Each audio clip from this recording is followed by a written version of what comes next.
Welcome to What's the Story Dublin, the official Dublin City Council podcast with me, your host, Michael Ryan. This podcast deep dives into the work of all the moving parts that make up Dublin City Council. It also shares news of the Council's latest initiatives and exciting events. This week's guest is the City Archaeologist Ruth Johnston. Ruth, thank you very much for joining us on the pod this week. I suppose I wanted to start by asking you, in my head, you are the city archaeologist. So I'm thinking Indiana Jones, big stone boulders, people blowing, poisonous darts at you throughout your day's work. Maybe there's a little bit of that, but presumably the work is not quite along those lines. What does the city archaeologist do? Well, no, it's exactly like that. Is it? Right, okay. Yeah, I wear the hat, I have the whip, the whole thing. No, it's a great job. It's a very exciting job. Uh-huh. I've been in it for 25 years and it changes. Have you been city archaeologist for 25 years? Indeed, yeah. Wow. Very old I am. I'm a relic in my own right. So, the job has changed exponentially over the years. Has it? Really to respond to the needs of the city and of the council. And of the archaeology as we find it in development and also through the different legislation. Yeah. But in essence, if I was to break down kind of what we do on a day-to-day basis, I have a little team. Yeah. Is that one pillar is in planning and development management. Mm-hmm. So obviously we're a planning authority, the local authority. And so what we do is we screen all the planning applications that come into us on a weekly basis. Okay. And then we ensure that the council fulfills its requirement under national legislation to protect the archaeology on those sites. Okay, so when you say you screen them, how does that work? So I submit an application, you look at it, and do you have to go out and visit the site, or what you do? Okay. Yeah, sometimes. So the National Monuments legislation was enacted around about 1930, and it's been amended multiple times since. Uh-huh. And there's a new bill in process actually at the present. It hasn't been enacted in full. That's the Archaeological and Miscellaneous Provisions Act. Mm-hmm. And then we've got the Planning and Development Act. So they speak to one another, and we have a new Planning Act as well. Those acts speak to one another. And one of the things that the National Monuments Act in 1994, when it was amended, is that they created a map of monuments in the city. And that was based on lots of different data collated together. And so it's an indicative map, but it gives a layer of protection across the city. So, for instance, the whole city centre is effectively a monument in its own right. The Phoenix Park is also a monument in its own right, in its entirety. Yeah. And they have a level of protection under Section 12 of that Act. Right. And so as a planning authority, we have to be minded towards that protection in making our planning determinations. Okay. So what we would do on a regular basis, we'd screen that list, we identify the sites on the map, also other sites that we're aware of where they've been found since 1994, or that there's mapping evidence in terms of our own research where we think that might be archaeologically significant. And then we write to the planners and we say, well, this site is of interest archaeologically and it's afforded this level of protection, and therefore we're recommending perhaps some further information or a condition be applied, and therefore that the archaeology is properly managed through that development process, because it is a finite resource and we don't want to lose all the archaeological heritage of the city in one fell swoop. No, of course not. And certainly not in my 25-year term. That wouldn't look good in the CV. Wouldn't look the best, No. yeah. I systematically do not want to be the person responsible for the destruction of archaeological heritage. Yeah. I want to manage that resource. Mm. So that's what we do. And then So that's the planning aspect That's the of it. planning aspect. So that's the regular. So that's the nuts and bolts. But why are we doing this? We're doing this for the citizens of Dublin and for global citizenship. We're doing this, we're protecting the resource, but we're also turning the data from the excavations into knowledge and making that publicly accessible and disseminating it. So that's the bit that I have a huge passion for, I think, personally, is that kind of dissemination piece, because the citizens of Dublin are passionate about their heritage, they're passionate about their archaeology, And, that's been demonstrated on multiple occasions. Mm. And there is a genuine interest. If you walk down the street wearing your city council vest, and if it says archaeologist on it, people come and talk to you Will they? and Right. tell you, did you know that such and such a place on my street, this happened and that happened, Mm. and it's fascinating. And there is a real connection between people and place, and you know, it's a city of change. Like all capital cities, they're changing, they're developing, they're emerging. Yeah. We've got new populations. We have to manage our resources sustainably, but that placemaking piece, I think, is really, really key. So in doing that, then I might work with people across the organisation or outside the organisation to really delve into the data, turn that data into knowledge, and then disseminate it in different ways. Mm.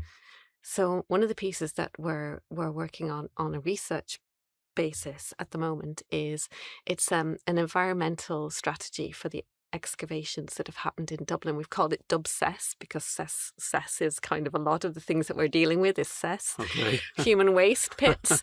So we're You're doing. not making this sound very glamorous now. It's fun. So you're actually digging these deposits out of a cess pit that Okay. was. And are you filled- actually in there yourself as the city archaeologist, Once upon a getting your time, hands dirty? I would have Right, been, okay. but now it tends to be the consultants, Right. who are working for the developers. Okay. But what we're doing is we're saying, like, okay, if you're digging a Viking site Mm. and you've got a 9th century feature, like at the very, very inception of our urban origin.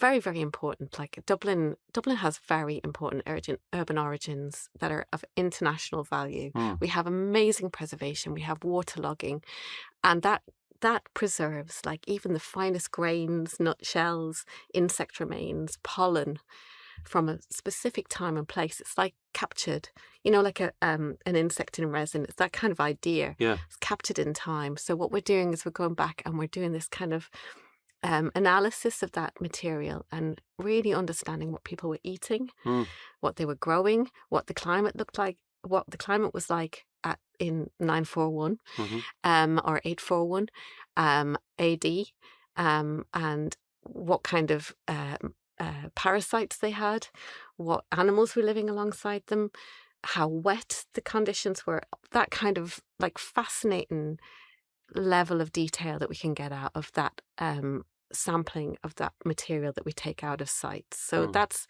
kind of the research piece. And then in terms of then the dissemination piece, it's like the tourism and the cultural dissemination and the local citizenship engagement is just a really, really important part for me and for my team and for the council overarching. So at the moment, for instance, I'm working with Mary McSweeney, executive manager, and basically what we're looking at is engaging with a European project to highlight the Norman story across Europe. So 2027 has been earmarked the year of the Normans by Normandy region in France, and so basically there is a national stakeholder group and a pan-European stakeholder group, and it's kind of teasing out what's Dublin's Norman story. Okay, our Norman story is much, much later than the UK's Norman story. It's different to the Because we tend to more associate Dublin with the Vikings, don't we? yes, Yeah, but Normans don't really get much of certainly as much of a look in as the Vikings do in terms of people's consciousness of that sort of period. Yeah. Well, the Normans obviously they came in. They came in 1169, A few hundred years later, yeah. And it was already a town. It was a town. It was a well-established town, a Viking town at that stage, and then they took over this town.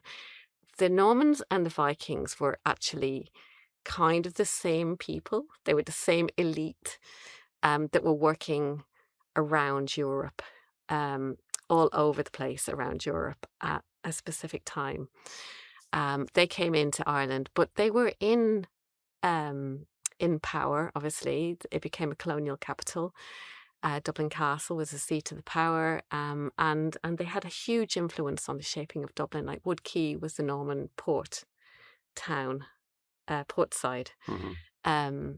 So there's that story is really, really interesting, but it's different to the story of the Normans in Sicily. It's different to the Normans' story in Normandy itself. It's different to the story of the Normans in Norway. So we're learning a huge amount from this opportunity to engage around one sort of theme with all these different places and then bring it forward and then to deliver real projects that actually have an impact on the city and are of interest to the citizens and benefit to the citizens. So, for instance, we've got Creative Ireland funding, so we're going to be working with the culture and creativity team to work with the historians in residences to talk about St. Owen, or St. Owen, who is the patron saint of Normandy. And was also St. Auden's Church, which is a monument in the city that is still standing from the medieval period. Is the same saint is dedicated there. So they're the kind of stories that we want to tell, bring things forward, something authentic, making it real for people. And one of the things that Mary's team is doing at the moment, working with me, is lighting some of these monuments that are Norman. Right. So that's going to be a really interesting offering. Yeah. Now, I know if I was listening to this podcast, I'd be saying, ask her about what she's found over the last 25 years. You've been the city archaeologist, as you mentioned, for 25 years. During that time, I mean, lots of things presumably have been excavated and found. And what would be some of the highlights, your own personal highlights of things that you or your team or people working for you have discovered in Dublin?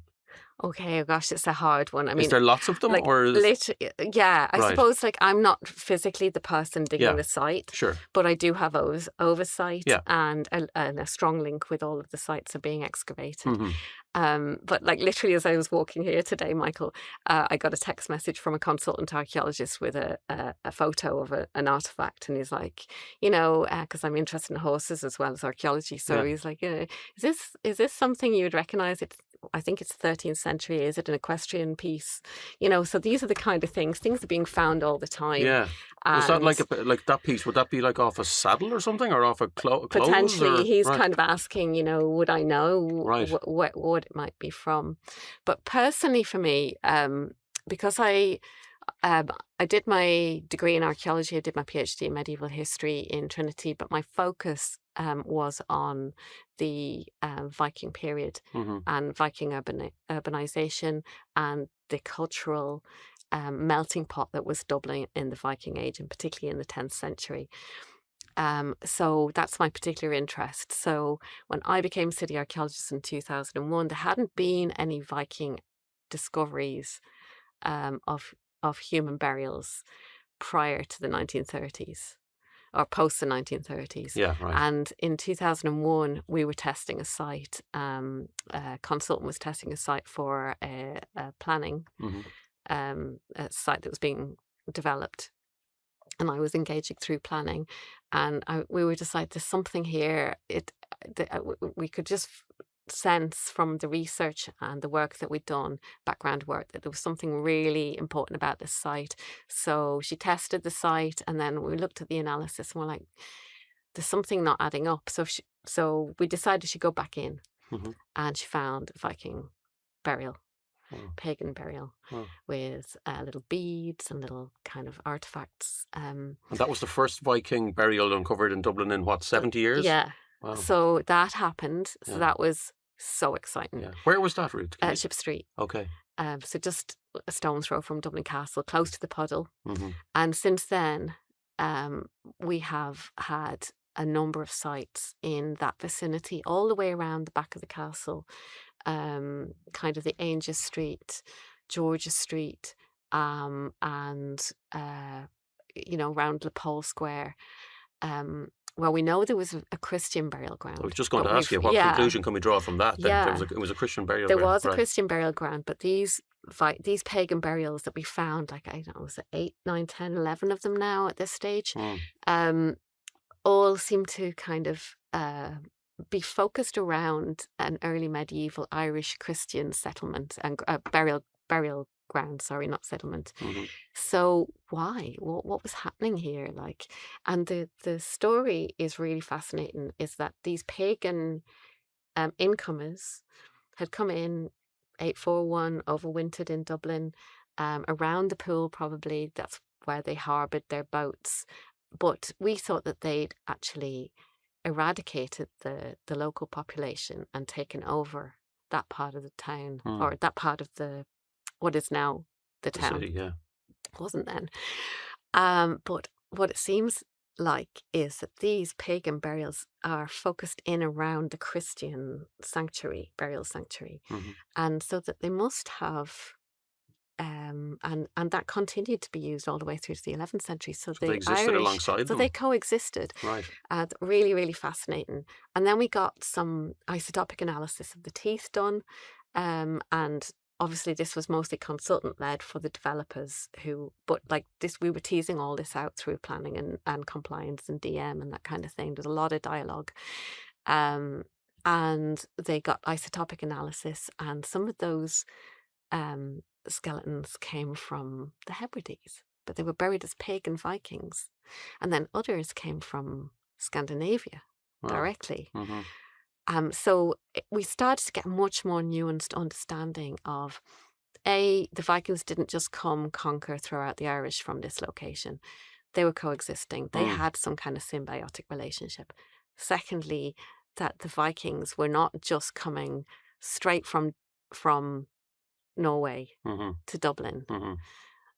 They were coming from around the Irish Sea and Scandinavia to Dublin. And so what was a Viking? A Viking was effectively a pirate, a mercenary who was joining a band and then coming and settling in different locations at different times. So that's been very exciting. Yeah. And then I think the Viking Liddle was a big exciting one for me, because we that was the Viking Liddle. It was found under a little store or something, wasn't it? So in a nutshell, there was a planning application for student housing development on Aungier Street. I think it was Scape were the developers. And part of that, they were going to have an anchor store. And it wasn't decided at that stage at planning who was going to be the anchor store, but it was later on. And anyway, they wanted to basically remove the archaeology on the site. And we knew it was quite a sensitive site because with burials and all sorts of things happening. And a church should be marked on our maps. And so anyway, we actually ended up going to oral hearing. And as a result of the oral hearing, we were able to kind of lock in that if they found certain things, they would have to not only preserve them in situ, but present them in situ. And so when it came to the Liddle that went in, they were able to preserve a Viking house under the floor of the Liddle in the fantasy aisle, as we call it in our family, where you pick up all your bits and bobs just for fun. And that is there, and that is preserved. Now, I have to say, that was a massive piece of teamwork. It was like architects, planners, engineers, archaeologists, consultant archaeologists, the National Monitors Service and the NMI. It was a huge collaboration and teamwork, but we achieved something there that I'm really, really proud of. And in terms of over the years, Ruth, in terms of artifacts and things, like, do you find much things from Viking periods or other periods in terms of actual physical artifacts? Yeah. So what sort of things would you find? So, well, Dublin is amazing. Like the cultural artifacts that have been, found over the years are just fabulous. I mean, I can remember on Temple Bar, there was the most stunning gold filigree animal design piece of jewellery and an amazing ring that belonged to a bishop. It was a bishop's ring. And they were found at different levels on Temple Bar West when the excavations took place there in the 90s. So that's like, the creme de la creme. There's like gold filigree from the 11th century and then a bishop's ring from the 13th century. You couldn't really top that. But then, you find amazing wooden objects. You find ship's timbers in Dublin because of the water preserved by the water, right? Amazing, Is water the best thing to preserve stuff like wood and that water is, right? Okay. Organic stuff. So you need a combination of waterlogging and air being emitted. So Okay. the Yeah. two things together, that's how you get that preservation. It's like a bog. Yes. It's like a Right. rapid build-up. So Yeah. the oxygen is cut out, and Okay. then the water just preserves. Right. Um, it's but unlike a bog, Dublin's soils aren't acidic, Right. so you do still get bone preservation as well. Okay. Whereas in a bog, the Yeah. bones just turn to jelly. Yeah. All right. Well, that's Okay. not a technical term. Yeah.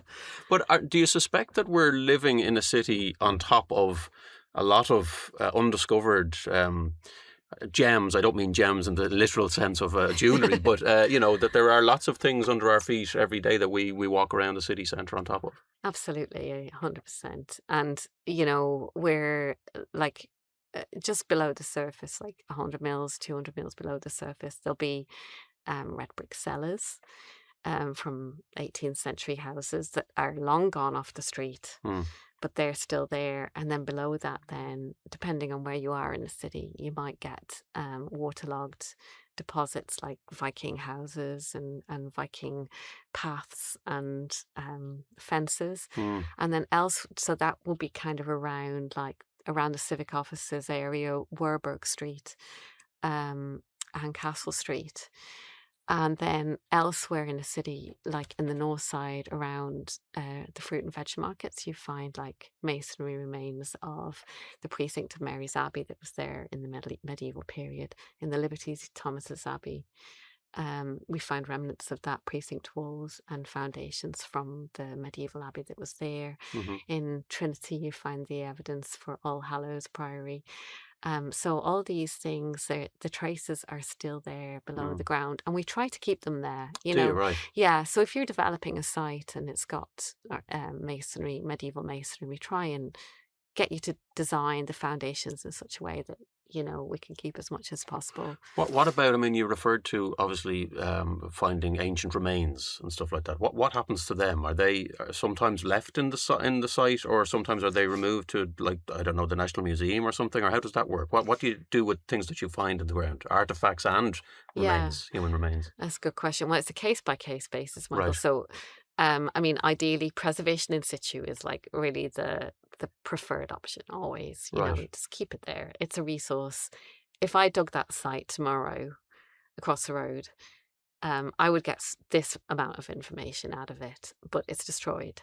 Yeah. But in 10 years' time, and I've seen this in my own career, in 10 years' time, the technology available to us, the scientific analysis that we can do on the remains and the artifacts and the soils has completely changed. Right. So you would get a completely different set of information As technology gets as better. technology improves. And I've seen it. When I was taught in college as an undergraduate, it was all the theory, the philosophy of it. I've seen it in real time. Things change so fast. Like radiocarbon dating now is, we got radiocarbon dating, but we've now got isotopic analysis. Now we can do a DNA analysis. All these different things. We can get so much more information. So if we dig out a site, we've destroyed it, and you might have a few artifacts left, or maybe some stone walls that are preserved in situ, but you don't actually have the full data to analyze again with more advanced skills. So less is more. Small targeted research investigation is better, and then leave the resource in place, and then 50 years hence you might come back and do something again. Yeah. I suppose, we're probably coming to the end now, but again, there'll be people saying, oh, they never mentioned the elephant in the room, which was the Wood Quay and the Viking settlement and all of that sort of stuff, which obviously went on way before our time. That happened at a point in time, I suppose. It was obviously a rich site in terms of archaeological finds. We're aware of that, and we're moving at some point in the not too distant future. And what will happen to that site? And should there be a I mean, I think our own sort of powers that be in Dublin City Council, for want of a better phrase, have sort of said they'll examine all sorts of options as to what could happen to the site. And there is talk there could be some sort of a historical centre, maybe, or something of that nature. But I suppose we're not going to decide that in this room today, Ruth. But I suppose we have to acknowledge, obviously, that elephant in the room. But I want to, I suppose, just maybe finish up by asking you. I mean, obviously, you've been the city archaeologist for 25 years. It's something that you're passionate about. Obviously, you like your job. I love my job. At the moment, like I'm working. I've been working on a particularly interesting project, which is in the current development plan.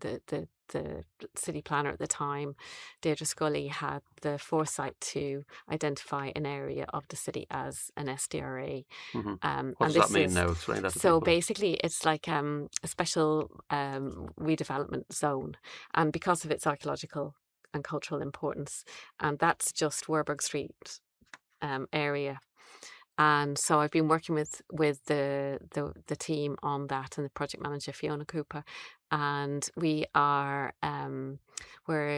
been investigating those sites archaeologically for research reasons, and in terms of how this block might work in the future. What cultural uses, and we're working with the OPW on this, and obviously they have not only do they own two of the sites, but they also have skin in the game because of the Dublin Castle. It's on the doorstep of Dublin Castle, and we've got the city wall running through the site. So it's that kind of opportunity to actually work with planners, architects, engineers, conservation people, and all the other parts of the council to try and improve part of the city that is of huge archaeological significance and offers huge potential for the citizenship of Dublin, by doing really careful and considered development and improvement of those sites. So that's something that I'm really, really enjoying at the moment, and I hope to see it come to fruition. But yeah, overall, it's a great job. I have an amazing team. I've got 3 professional archaeologists working with me. Just a shout out to all of them. One of them has his research special interest is in millstones. Another one, it was a classicist, but it also has a huge interest in policy. Another one is a landscape archaeologist with a huge interest in prehistory. So together we actually have a really interesting mix of skills, and we have our admin support team as well. So I as long as we keep on working together and we feel that we're doing something of value to the public, we'll keep on going. Just very finally, Ruth, for anybody listening, is there a place that if someone's interested in archaeology and what's happening in Dublin and Dublin City, is there a website you'd recommend they check out, or anything of that sort of nature? Where would you suggest them to go? So we actually we worked with the Heritage Officer on I scoped out a project for to bring all that data into the public realm, the data from the sites into the public realm back in 2012. And we got all the archaeological reports for the city and mapped them, and they're on heritagemaps.ie. Okay. And we're actually just about to embark under Charles Duggan. We're just about to embark on a new phase of that project. We're going to take another 5 years of excavation reports and put them online. So that's one really, really good place. You can try the Dublin City Council website as well. We have grants that we administer, Community Monuments Fund grants. If anybody's interested in those, you'll find that information on the website. If you're interested in learning about the actual history and archaeology of Dublin, Dublineer is a really good resource. I was curator there when I was an early career researcher. It was my first job out of college, and they covered the Viking all the way through the medieval period to the Reformation in 1540. So they actually have great information. And then obviously the National Monuments Service website is a really good portal. Okay, very good. Well, Ruth, it's been very informative chatting to you. So thank you very much for coming on the podcast. For your time. Thank you. Pleasure. Thank you. And thanks again to this week's guest, Ruth Johnston. I'd also like to extend my thanks to our audio engineer and editor Rob Fay. This podcast was produced by Shane McIntyre and myself, Michael Ryan, and recorded in the Central Library studio. Be sure to spread the word if you're enjoying What's the Story Dublin, and like and subscribe for future episodes. Take it handy.